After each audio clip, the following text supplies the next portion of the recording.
Bonjour à tous et bienvenue à l'entretien de France 24. Alors que le printemps arabe souffle un vent de révolte au Maghreb et au Moyen-Orient, quelques pays de la région semblent relativement préservés par les soubresauts révolutionnaires, du moins pour le moment. C'est notamment le cas du Maroc.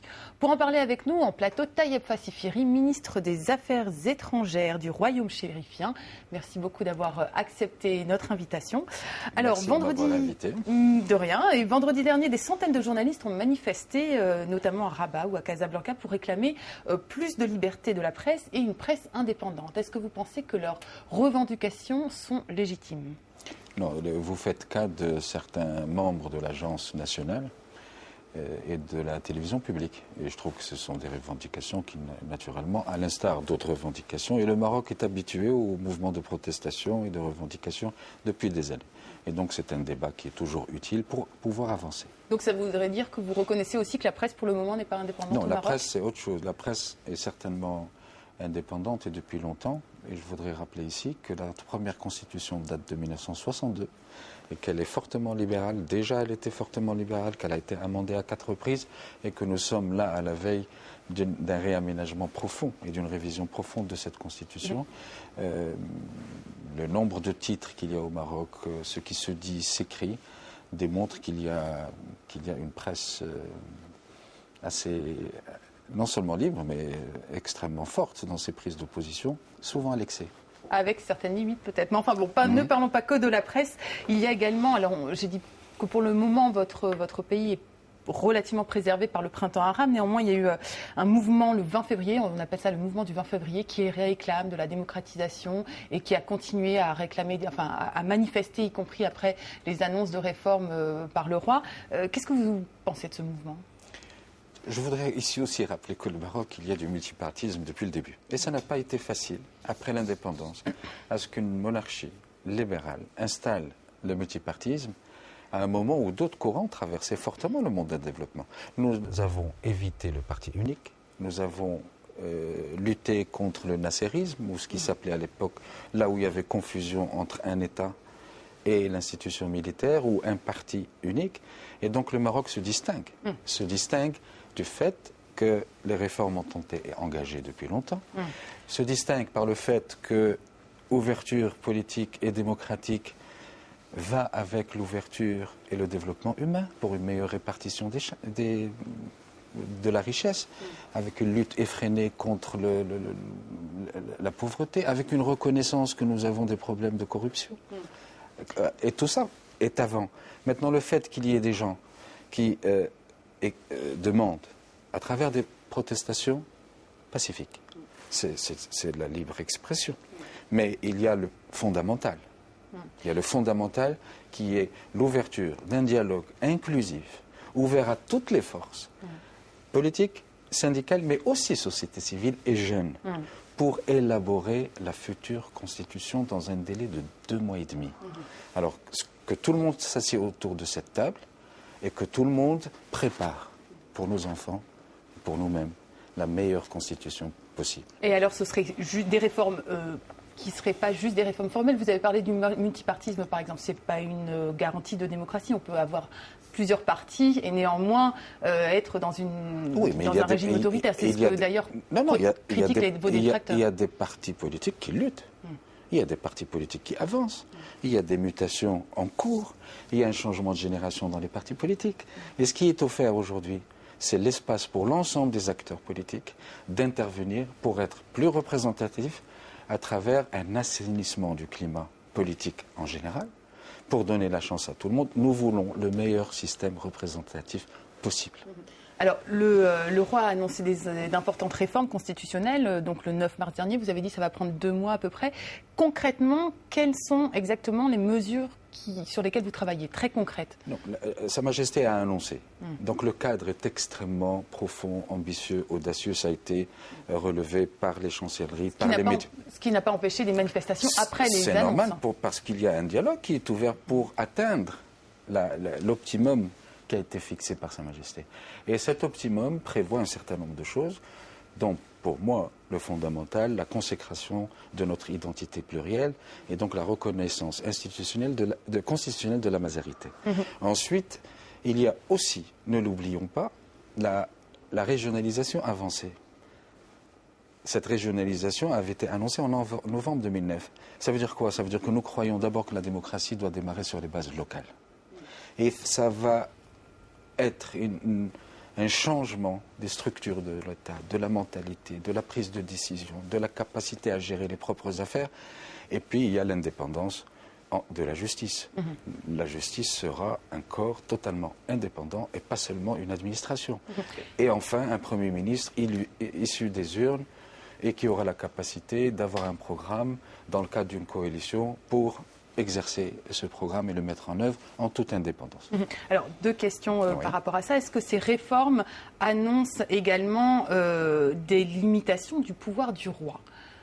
Nous parlons d'un nouveau Maroc en 2011 qui prépare les meilleures structures possibles en termes de modernité, en termes d'équilibre des pouvoirs, en termes de reddition des comptes, en termes de responsabilité de chacun et en termes d'évolution et de développement humain. La monarchie au Maroc, la monarchie est d'abord millénaire. C'est la deuxième plus ancienne au monde.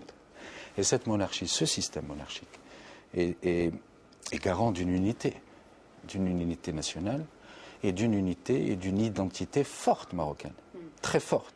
Et cette institution qui garantit l'ensemble de cet équilibre et qui permet en plus d'anticiper, d'être à l'écoute. Sa Majesté est à l'écoute des populations et Sa Majesté a réagi, a répondu, a anticipé et a tracé la voie. Mais vous ne répondez pas à ma question. Est-ce que les pouvoirs du roi vont être limités dans les réformes? Je vous parle d'un nouveau Maroc. Mais ma question est précise. Est-ce que les pouvoirs du roi vont être limités par rapport à ses pouvoirs actuels? Si vous pensez à certaines expériences européennes, non. Non, puisque nous sommes dans une logique différente. Nous sommes déjà en monarchie constitutionnelle. Je vous l'ai dit depuis longtemps. Cette monarchie constitutionnelle va s'approfondir, se développer et la décision va être déléguée. J'ai parlé de région, j'ai parlé de contrôle, j'ai parlé de liberté d'action, j'ai parlé de lutte contre la transparence et je parle, ce qui est fortement important, de bonne représentation parce que le Maroc est connu pour cette capacité de transmission, d'écoute, de réactivité. Nous sommes ce que nous sommes et nous voulons aller encore une fois de l'avant dans un cadre le plus démocratique possible, au sens le plus fort du terme. Est-ce qu'il y aura un référendum constitutionnel? Naturellement. Donc une fois que le projet sera prêt avant fin juin, il sera soumis à consultation référendaire, populaire, pas à l'intérieur d'un parlement, mais au niveau de toute la population marocaine. C'est pour ça que la démarche inclusive qui est engagée aujourd'hui a un rythme très soutenu pour préparer le meilleur projet possible pour qu'il soit soumis parce que le peuple a le premier et le dernier mot. On a l'impression que ces réformes qui ont été promises se sont faites un petit peu par la pression de la rue et par la pression un peu du printemps arabe. Et beaucoup au Maroc et à l'extérieur pensaient que le roi allait engager des réformes bien avant. Est-ce que finalement, c'est pas parce que le régime est acculé qu'il est en train de... Les réformes sont engagées par Sa Majesté et c'est reconnu par tous, dès son avènement, avec des mesures extrêmement fortes sur le plan démocratique, sur le plan politique. Elles sont accélérées actuellement. Non, j'ai rappelé que la régionalisation a été programmée et initiée en novembre 2009. C'est un acquis extrêmement précieux en termes de transformation et d'évolution. À cela, nous ajoutons. Mais Sa Majesté ajoute quelque chose d'encore plus puissant, parce qu'on aurait pu nous limiter à la régionalisation avancée. Mais on touche à tous les éléments de la prise de décision et du contrôle. Le citoyen, dans sa dignité, qu'il faut respecter, et les institutions qui sont là. Deuxième remarque. Il y a du politique, mais il y a aussi de l'économique et du développement humain. Parce que s'il fallait tirer une première conclusion de ce qui s'est passé dans certains pays, Tunisie, un président quand même à N mandats, avec une intention de se renouveler en 2014, idem en Égypte, un système un peu sclérosé qui est reconnu aujourd'hui par les Tunisiens eux-mêmes. Et donc, si je me permets ce commentaire, ce n'est pas Au contraire, ce n'est pas respect pour le peuple tunisien. Et puis, il n'y avait aucune perspective. Et puis, on disait que stabilité, donc développement économique, sans développement politique. Il est démontré aujourd'hui qu'il est importé de marcher sur ces deux pieds de développement économique et de bonne répartition territoriale et sociale et d'ouverture politique. Pour le moment, les manifestants ne remettent pas en cause du tout la figure du roi. Néanmoins, son entourage parfois est visé. Les manifestants critiquent à la fois la corruption et le népotisme. Est-ce que vous pensez qu'il faut changer ça? Est-ce que vous pensez que certaines grandes familles tiennent le pouvoir et que finalement tout ça doit être démocratisé un petit peu? Nous essayons de parler de lois, de textes et de bonne mise en œuvre. Nous sommes en train de parler d'un Maroc nouveau. Nous sommes en train de parler de contrôle des décisions et de reddition des comptes. Et donc tout cela, naturellement, si on se mobilise pour la réalisation de cette constitution et sa mise en œuvre. Et sa mise en œuvre. Ceci appelle donc naturellement, interpelle les partis politiques en premier et la société civile. La société civile est chez nous quelque chose de fondamental. Et il est important que tout le monde contribue et tout le monde participe. Un dernier mot, toute petite question, le printemps arabe, pour vous, ça vous inspire quoi? D'abord, le printemps arabe ou le réveil arabe, je le mets au pluriel, puisque les réalités sont différentes d'un pays à un autre, bien que. Et puis, il y a des réveils brutaux, il y a des réveils doux, il y a des réveils après une longue période d'hibernation. Il y a des réveils après une prise de somnifères à dose d'éléphant.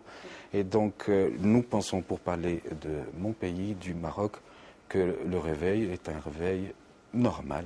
Et permanent. Et permanent, en douceur et dans la tranquillité. Je vous remercie beaucoup, Taïeb Passifiri. C'est la fin de cet entretien que vous pouvez retrouver sur notre site internet france24.com, en français, en anglais et en arabe.